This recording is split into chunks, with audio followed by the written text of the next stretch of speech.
Welcome back to the New World Next Week. I'm James Corbett of CorbettReport.com. I'm James Evan Pilato of MediaMonarchy.com. Pledge allegiance to paid patriotism on Veterans Day. But first, a story that lit up the hashtag New World Next Week postings.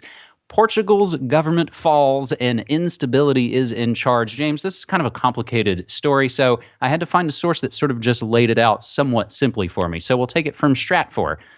Portugal's center-right minority government, established just 2 weeks ago, was forced to resign November 10th following a vote of no confidence by an alliance of left-leaning parties. This is just the latest development in a saga created by the fact that no party won enough votes to govern alone in the October 4th general elections. The result meant that the incumbent coalition, headed by Portuguese Prime Minister Coelho, Social Democratic Party, was given the opportunity by conservative President Silva to form a government, despite having won just 39% of the vote. But the minority government would have remained in power only if the three leftist parties, the center-left Socialists, which got 32% of the vote, the far-left Left Bloc, which got 10%, and the Commie Party, 8% in coalition with the Greens, the minority government would have only remained in power if all those parties failed to put aside their differences and unite against the government. But they did unite against the government. So in other countries, this is a point where they would probably call for fresh elections to get a more manageable result. But in Portugal, the constitution prohibits back-to-back elections, meaning new polls can't be held until at least June 2016. Thus, the responsibility for the formation of a government returns once again to the president, who has to decide whether to empower this leftist coalition as a new government. James, the Stratfor article goes on and talks about some of the other options that would probably lead to worse feelings and cronyism against the president. But that's probably the most likely outcome. The first one we mentioned, that he's going to have to sort of empower this leftist coalition. James? Yes, well, this is one of those stories that I think it is a good sign in terms of it shows that the electorate truly is looking for change, to use a heavily loaded political word, but unfortunately they're still seeking it through the Syriza-type template. Let's vote in the left party and they'll get rid of this austerity and everything will be better. And I think we know how that script goes. I'm just reading from a Guardian article that's just recently been posted saying this is hardly a Syriza moment, considering that Costa has ruled out any negotiations on debt restructuring or a potential EU exit. But solidarity with austerity-hit Greece is evident in his new unprecedented coalition of broad political stripes. So this isn't Syriza, guys, but it's Syriza, is basically the gist of this. It's just trying to vote in the right deck chairs on the Titanic. I mean, it's worse than useless. But as I say, I think it's important in that it represents a true feeling amongst the public that this path that they've been on for years is wrong. And hopefully they'll stumble their way towards the solutions that actually matter and not get caught up in the political game. Or at the very least, they'll be disillusioned when their political game masters turn out to stab them in the back like Syriza did with the Greek people. So, I don't know. I'm certainly not putting any faith in this in particular, but I think this is a phenomenon we're going to see a lot more in the coming years as the next wave of the global economic crisis starts to hit. And that's actually going to happen as a result of the dollar bull run that's happening right now. And the dollar is rising. And so all of these countries in the developed world on the periphery are going to start seeing all of those dollar investments getting sucked back out as interest rates potentially rise in the US. All that money is going to be sucked out. There's going to be a lot of carnage in developing countries and in less developed countries. So we're going to see a lot of that. And I think on that note, we have another example of some economic political instability happening on the other side of the world from Portugal. James, I just have the headline and link, but I'm again, I think you and I have noted off mic that we've gotten to the point now where, didn't we talk about this on New World Next Week? I think we've covered this. We need more archivists, I think. But in Venezuela, they're now liquidating their assets as economic crisis is worsening there. And we can include that link from Zero Hedge. James, if you've got insight on that, I'll gladly take it. It's just that there's an election coming up there as well, so that's going to play into this, and it's part of this ongoing destabilization that's happening in a lot of different countries, but Venezuela, I think, is probably the next on the chopping block, obviously, and heavily oil export-dependent nation, taking a huge hit in recent years. I'm speaking off the top of my head, but I believe I even saw something about Venezuelans being arrested, sort of quote unquote elite Venezuelans being arrested. Well, I'll leave that there and we'll have to put that in the show notes, James. But our second story this week, and it is Veterans Day here in the States as I come to you on November 11th. And because sports ball is our god, whether it's international doping scandals or Mizzou or military-funded propaganda parades, I think our second story this week is perfect for Veterans Day, and we will take it from antiwar.com and writer Jason Ditz. Military spent over $10 million on paid patriotism. When you go to a baseball game, and invariably during some inning break, the team points out a group of soldiers or National Guard members in the stands and tries to get a big round of applause going. That doesn't just happen. A new report from Senators John McCain, Republican of Arizona, and Jeff Flake, also Republican from Arizona, revealed that the Pentagon has spent over $10 million in recent years to keep those shows of patriotism active across sporting events, whether it's paying for special VIP parking for generals or for some team to show the military's logo on their Jumbotron. These programs are overwhelmingly pay-to-play sponsorship schemes. If 20 members of the military are getting the Richard Petty ride-along experience, it comes as part of a $1.5 million annual expenditure. Interestingly, congressional leaders seem to be of two minds about this heavily subsidized pretense of a pro-military environment, insisting it's a waste of money, but largely expecting the teams to continue these programs irrespective of whether they pay for them. That's probably not going to be realistic, particularly in the long run, and while it's certainly a waste of taxpayer money to have the National Guard buying blocks of Red Sox tickets, Congress may be about to learn that in the absence of paid patriotism, there's going to be a lot less VIP treatment coming the military's way. Now, James, we can include the PDF to this, and it's stunning cover illustration, Tackling Paid Patriotism, a joint oversight report. Now, James, I know you like sports a little more than me, which is to say more than zero. I kind of put organized sports ball down there with organized religion, but are you kind of surprised this report comes from old Madman McCain? It's funny you should mention that, because that was the exact thought that I had when I started reading this story. I was like, McCain? Why McCain? Why on earth would McCain be involved in this? Unless the Manchurian Candidate programming is wearing off and he's finally snapping back to reality or something, but I'm not holding my breath on that count. Anyway, I don't know why McCain is involved in this per se, but it is, let's put it this way. Bernays would be proud. This is an operation of which Bernays would approve, I have no doubt. Edward Bernays, of course, for those out there who don't know, the American nephew of Sigmund Freud, and someone you should know about if you don't. Please do look him up. I had an episode on him way back in the day on the Corbett Report you can look up in the archives, but this is just that type of psychological operation. Talk about bang for the buck. $10 million is chump change right now for the U.S. government. And yet, think of the effect that this has had. I have no doubt this has been a very successful psychological operation in that way. And I've certainly noticed it from my perspective outside the U.S. I've noticed it in the last several years, the sort of that sentiment of, thank you for your service, and, applaud the military people on the plane and things like that. That I've seen more of that from the outside than I did when I was growing up. And I don't have any direct experience of that. Maybe it's the same as it's always been, but it just certainly seems that people are more deferential these days. So I think it's probably had some pretty deep-seated effect there. But I should just say that thankfully, neither the Chicago Cubs nor the Calgary Flames are involved in this, so I don't really mind.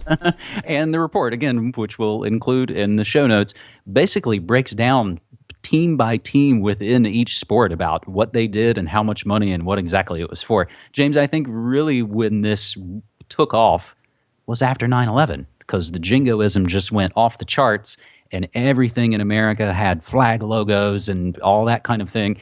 And even when you watch the first Super Bowl they had after 9/11, it was just unbelievable. All those things have sort of become normal, I think, in the post 9/11 world. And it's really interesting, I think, how you're talking about how effective it is. Because much like, I think, religion, I put in sports, religion, military, going to put them all together. You're already in kind of a heightened emotional state when you're there kind of rooting for your tribe.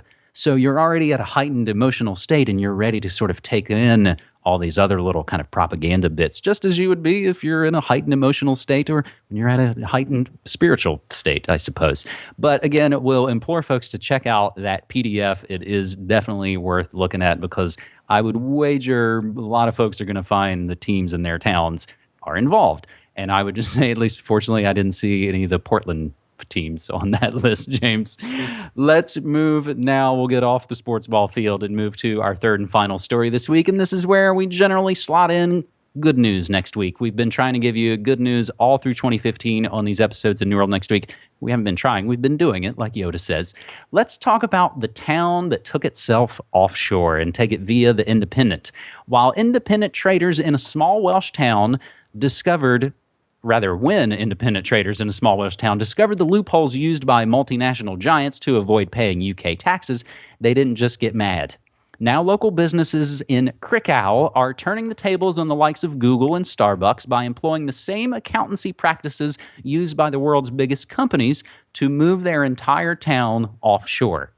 Advised by experts and followed by a BBC crew, family-run shops have submitted their own DIY tax plan to HMRC, copying the offshore arrangements used by global brands which pay little or no corporation tax. This tax rebellion, led by the town's salmon smokery, local coffee shop, bookshop, optician, bakery, could spread nationwide. Krakow residents want to share their tax avoidance plan with other towns in a bid to force the Treasury into legislation to crack down on loopholes, which allowed the likes of Amazon to pay just £11 million of tax last year on $5.3 billion of UK internet sales. A town dominated by independent businesses, some of which have been passed down through generations, Krakow traders recently fought off a high street planning application from a large supermarket chain. So in the BBC Two documentary, The Town That Went Offshore, the residents expressed their anger at companies including Cafe Nero, which has not paid corporation tax in the UK since 2008, despite recording sales worth $1.2 billion. So this documentary was made by a company called Renegade Pictures. It's going to be screened in 2016 as part of BBC Two's Britain's Black Economy season, which explores how different levels of society are finding loopholes in the system, James. That sounds like one of your solutions-oriented episodes. It does, with the asterisk. So here's the asterisk for this particular story. If you go on reading, you'll find that these people really are incensed about the corporate tax loopholes. So this is their way of protesting in order to get the government to close those tax loopholes so that we can now tax these damn corporations that are trying to avoid the taxes. And it includes such choice quotes as, I would gladly pay more tax. I have no problem with paying tax. It's only that I'm mad that the corporations get to avoid it. So my initial response is to want to make fun of that impulse, but I won't, because it is a genuinely good impulse, and I understand where it's coming from. People want to help other people. So let me direct this to the people in the crowd who still think that, if only I could pay more taxes, this would be the way to help other people in our society. I would just say this. I know it's impossible because of your government indoctrination since the time you were born to think otherwise, but it really is possible. If you want to give money to people, if you want this to happen, and you want people to benefit from that, you do not need a monopoly power of control to come and take that money and decide what to do with it. That is not the only way we can think of to organize society. In fact, I'd even venture to say it's not the best way we can think of to organize our society. If you want that to happen, you can make it happen. You don't need that top-down structure of monopolistic control to make it happen. So I like the impulse behind this. I like the idea behind this. I only wish it were being directed towards people taking the initiative themselves to help other people, rather than trying to give it to the government who, they'll drop some bombs on brown people and they'll do other things with this money. They'll give some to the bankers and they'll give some to their corporate cronies, and maybe they'll give a little bit to the homeless or whatever. No, you just take your money and you give it to the homeless. Problem solved. Suddenly bombs aren't dropping halfway around the world as a result of this kind of nonsense of the way we've ordered society. Anyway, that's a big tangent to go on, but I think this is the heart of this story, that people do want to help other people, but they've just been indoctrinated to believe that only through taxation and giving money to government can this ever happen. That's very well put, James, and we've been trying to give you good news all through 2015. Hashtag good news next week. I'm going to turn it into its own spin-off series very soon. And a couple of other notes. James, McCormick spices go organic and GMO-free. And I've got a personal note on this. When we were visiting family in West Virginia last month and weren't at our regular snooty Portland kind of grocery stores, we went to the local grocery store there, and actually Cassie even looked. She was like, when did McCormick's go organic? And they did go organic. So they've actually already got a lot of the products out on the shelf, again, showing people voting with their dollars or making companies change their ingredients. Outdoor store REI closing all their stores on Black Friday, and now even H&M stores are getting into the act. This is what Bill Hicks would call going for that anti-marketing dollar. That's a good market. They're very smart. Meanwhile, Boston neighborhood saves itself with community land and gardens. And a little good news musical note. The Winstons, the band behind what's called the Amen break, which is a drum break that's been sampled literally thousands of times by David Bowie, NWA, Oasis, Prodigy, thousands more. Those guys actually got paid after 46 years. Musicians got together and took funds and actually gave it to these guys who were never paid for their music. So I like a little musical good news note. Meanwhile, we also, of course, have the long-running hashtag New World Next Week, where everybody submits important stories, and that's how, James, you and I keep up on these, and we're able to spread this information. So some of the stories we've been watching and updates to stories we've covered more extensively in the past on New World Next Week: arrests made in 2014 J.P. Morgan hack, the Snoopers Charter, a.k.a. the Investigatory Powers Bill in the UK, makes Orwell look tame, China ends its one-child policy. Meanwhile, we are editing human genes now with CRISPR, as we've noted on New World Next Week. And John Ellis, a.k.a. Jeb Bush, he would kill baby Hitler. But how would his family have made any money? There's the California missile test, social media nightmare, or exactly what the military wanted. And the war party wins again as the Senate approves the NDAA. You might remember that as the National Defense Authorization Act. And James, just in closing, a little programming note and a little bit of good news, I suppose. As part of my ongoing fundraiser for Media Monarchy, I'm live streaming hour-long DJ sets every weekday at noon Pacific time. And you can get all the info at MediaMonarchy.com/support. Thanks, buddy. Yeah, that's awesome. And just for people who don't know, you're ramping up more interviews. You're going to start that Good News Next Week video series, so I hope people are subscribed to your YouTube channel as well. We'll put a little box in the corner for people to do that on YouTube. And you're rebooting Navigating Netflix, and now that Netflix is actually available in Japan, I guess I could potentially, theoretically, join in on that. I'm not going to, but but I could. I don't have any interest in Netflix, but it's here. You've got film, literature, and New World Order. I think Navigating Netflix is in some way kind of a partner to that. But yeah, Navigating Netflix was something we kind of started with Tragedy and Hope and Richard Grove and those guys, and we did a couple of episodes, but it was a big production and it never quite got off the ground. I'm going to relaunch it a little more simply. It'll be a one-on-one each month with someone from, hopefully, the Tragedy and Hope community, where they bring a show or a film or something to the table that they want to talk about. We've got Paul Verge of Divergent Films booked for November, to talk about House of Cards. And I think we may have someone on in December to maybe talk about one of your favorite films, It's a Wonderful Life. Ooh, nice. I would definitely tune into that. Well, as long as I don't have to sign up for Netflix, maybe I could keep you on someday. But anyway. No, I think, and actually that'll be something I'll stress. Now we're inside baseball here. I think Navigating Netflix is just kind of a catchy name. It doesn't necessarily have to be via Netflix. I'd kind of think of it as any sort of motion picture, show, television, film that you're kind of interested in. Awesome. Navigating Netflix is just the fun. All right. Well, I hope people check out the rebooted MediaMonarchy.com. 10,000 plus posts there, something like that. Yep, a lot. A lot. All right, excellent. Well, let's do this all again next week. Looking forward to it. All right, man. Take care.